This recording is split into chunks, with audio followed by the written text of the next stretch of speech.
Hey guys, so yung ginawa natin last time for our live account. Ngayon, so far, nag-profit na siya. Yan, yung sample ko last time sa inyo. Yan, the same yung account number. So, from 120 yun, naging $310 na siya. So, gagawin natin, magwe-withdraw tayo ngayon. Ito siya. Okay, tapos, click ka dito sa funds. After sa funds, withdraw funds. Okay. Tapos, piliin mo yung account na merong laman. Yan. So, oops. Ano lang, $200 lang yung i-withdraw natin. 200. Yan. Okay. So, confirmation. Ayan. Yan lang yung fees. Maliit lang. Sobra. Okay. So, select tayo.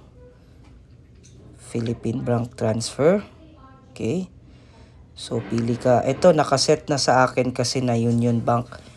Yung first deposit mo o yung mga past deposits mo, dun siya papasok. Okay.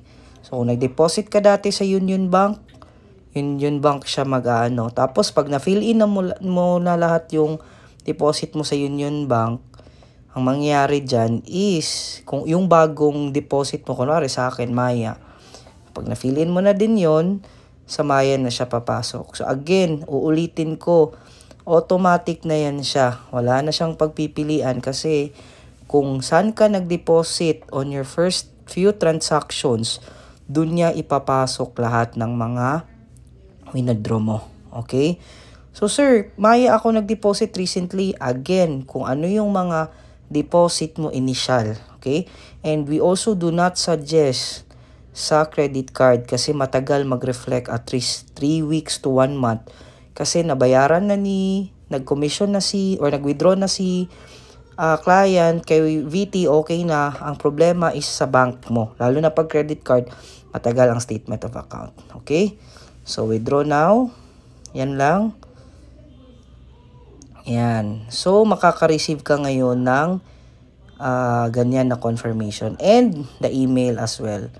Yan. So, makikita mo yan. Alright.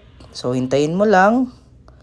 Check natin yung Union Bank natin. Actually, itong Union Bank ko, dito lang dumadaan lahat ng mga ini-withdraw. But this is not my main bank. So, I remember wala pa ata to last. Wala pa atang deposit na pinagstay ako dito. So, ito naiwan na lang is 133. So, we'll see kung magkano naman yung papasok dyan if ever. So, ayan. Tingnan natin. Yan, nag-ano siya, successful withdrawal. Hintayin mo na lang na mag-email na naman siya na pumasok na yung pera. So, quick balance tayo. Tingnan natin. Ayan, 0 pa ha. Para talagang makita nyo. So, ilang minutes ngayon is 10:44. We'll see kung ano. Pag first few withdrawals natin, usually 3 to 5 days. But, if parati ka nang nagwi-withdraw, usually within the day papasok na yan. Alright? So, we'll just wait na mag-reflect to para okay na siya. Okay? Congratulations! Happy trading! So, hi guys, today is July 17. So, yung withdraw natin kahapon, July 16, is andito na. Bale, 1 day lang. Ayan. Makikita nyo guys, ayan. So, kahapon 0 pa yun, ba diba? So, yun no. Last transaction ko was July 7. Yesterday yung nag-withdraw. Ito na yung pumasok. Tingnan natin if nag-email ba si BT Markets na pumasok na. Ayan. Diyan na pala. Kaninang 5:04 PM. Walang 24 hours pumasok na siya.